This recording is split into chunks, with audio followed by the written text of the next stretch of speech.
Madame, Monsieur, bonsoir et bienvenue au journal régional d'Alizé, édition de 19 heures. Nous sommes le 11 août. Merci de nous suivre et de nous être fidèles.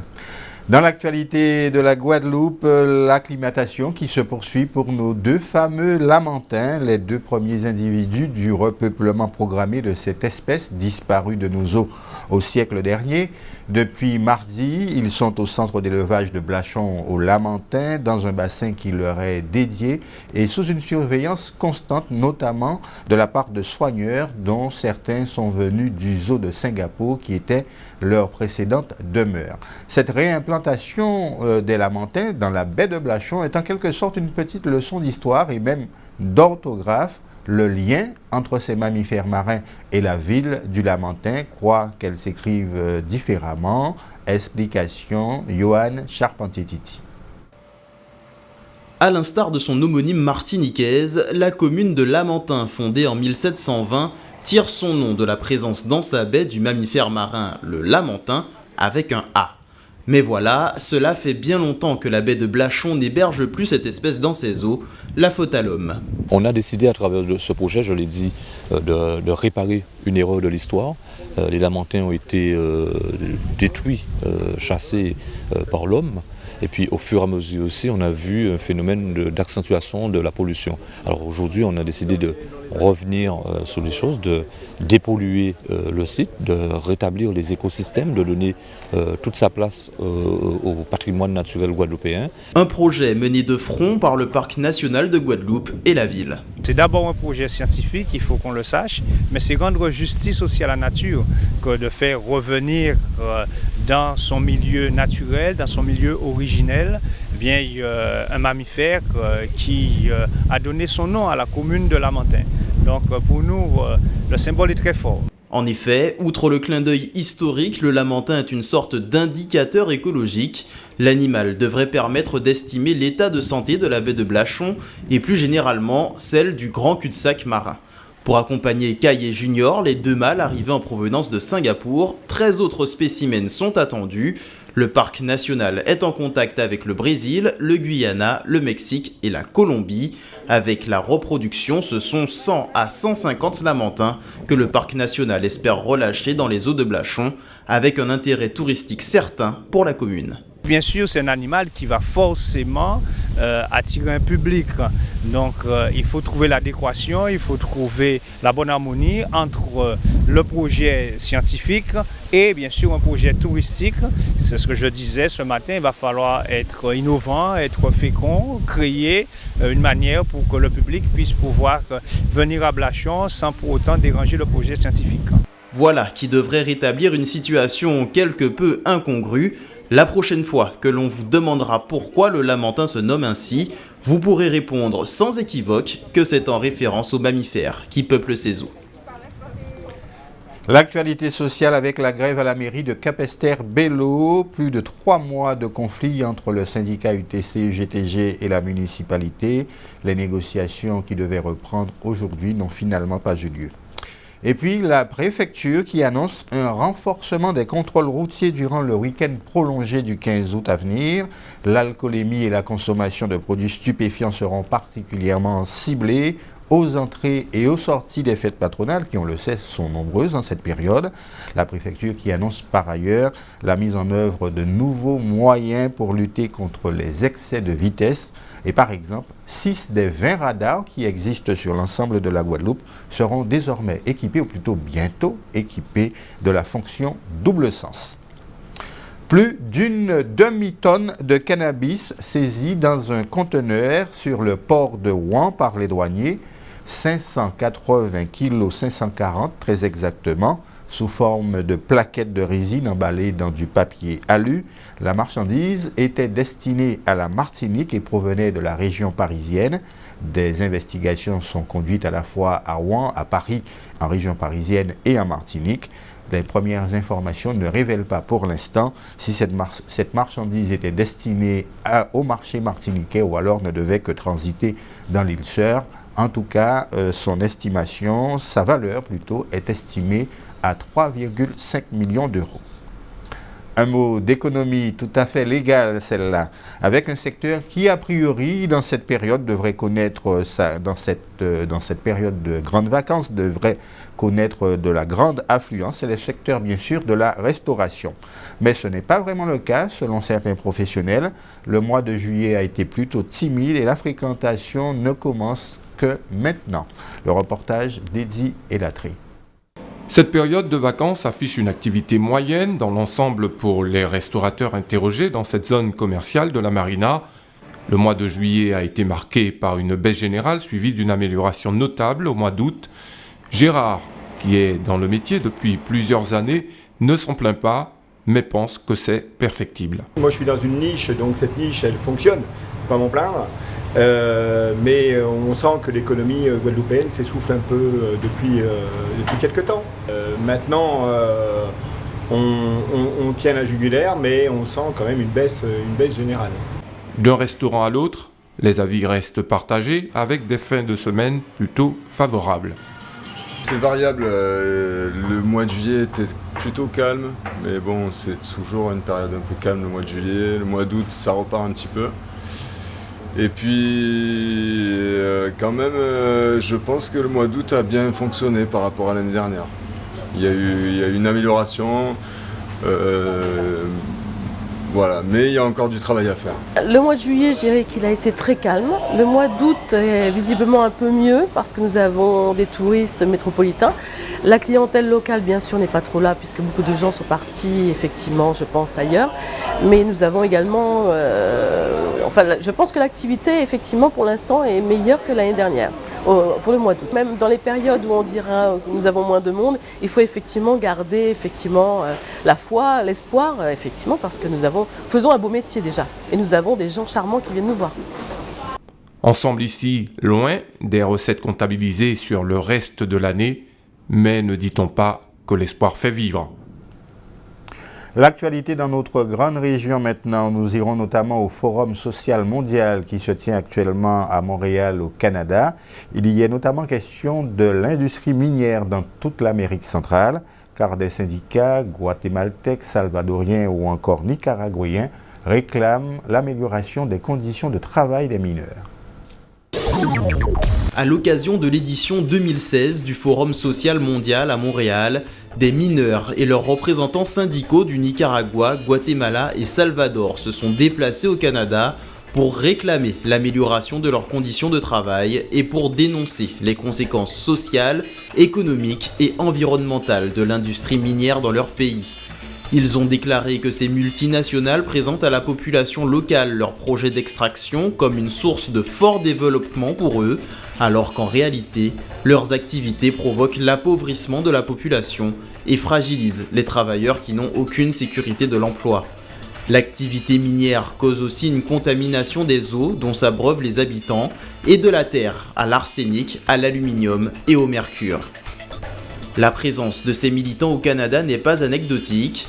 Une très grande partie des multinationales minières présentes en Amérique centrale sont canadiennes, ce qui leur permet de se dédouaner de la responsabilité sociale et environnementale de leurs activités à l'étranger. Le ministère de la Santé étudie les causes de microcéphalie de 2 bébés nés à la Barbade cette semaine. Les médecins locaux mènent des enquêtes afin de déterminer si ces anomalies congénitales sont liées au virus du Zika ou à une infection au cytomégalovirus pendant la grossesse. En moyenne, 2 à 3 bébés naissent chaque année à la Barbade avec une microcéphalie sans rapport avec le virus du Zika. Les femmes enceintes soupçonnées ou confirmées d'avoir été infectées par le virus du Zika sont surveillées dans une clinique prénatale à haut risque et les 2 cas de microcéphalie ne figuraient pas parmi les mères qui sont surveillées. Le ministère de la Santé conseille aux femmes enceintes qui présentent des symptômes du virus du Zika de contacter leur médecin dès que possible pour effectuer des tests.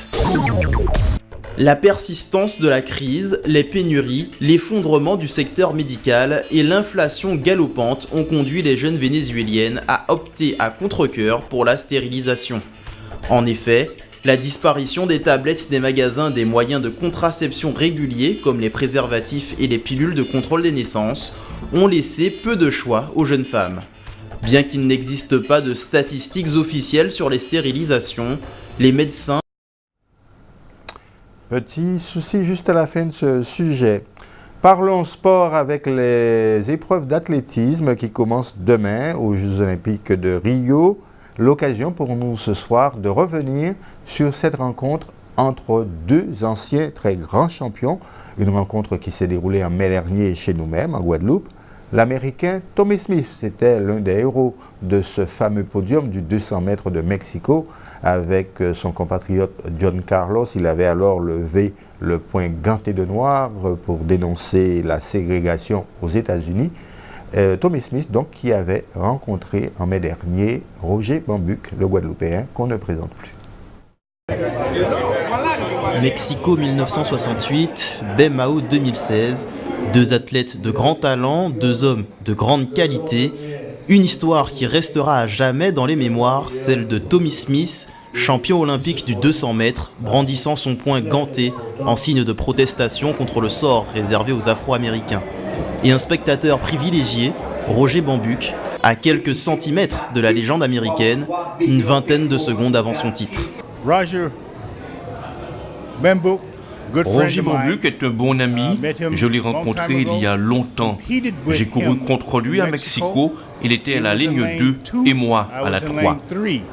Roger effectuait de très bons départs, cependant l'athlétisme est une chose, mais l'amour de la vie et prendre soin de tous, c'est ça, Roger Bambuc.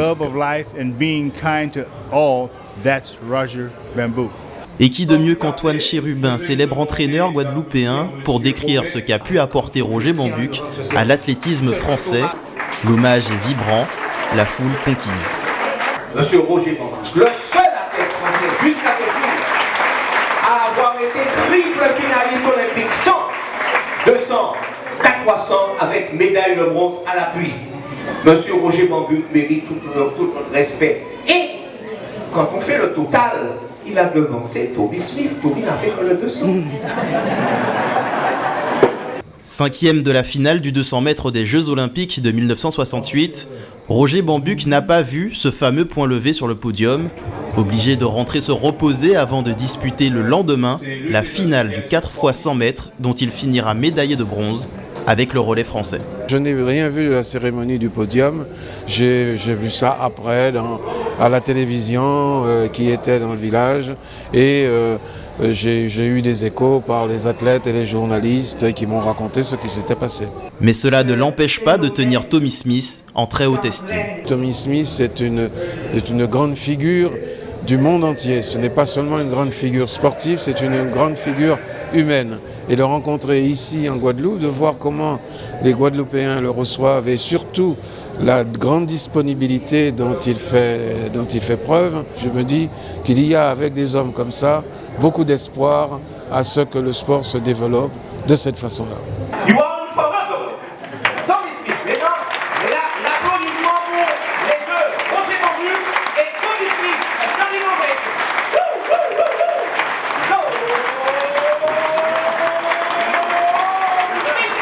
Tommy Smith, Roger Bambuc, Antoine Chérubin, une certaine vision de l'athlétisme, de la lutte contre les discriminations, sous les yeux d'anciennes gloires de l'athlétisme guadeloupéen et de jeunes talents qui ne demandent qu'à faire rêver leur île à leur tour, à l'instar de Willem Belloutian. Voilà, une page d'histoire, c'était en mai dernier. Je vous rappelle donc que ces épreuves d'athlétisme des JO commencent demain. Nous ne résistons pas ce soir à vous reparler du Mika, cette chaussure à bride en plastique qui a fait le bonheur de plusieurs générations de jeunes Guadeloupéens jusqu'aux années 70.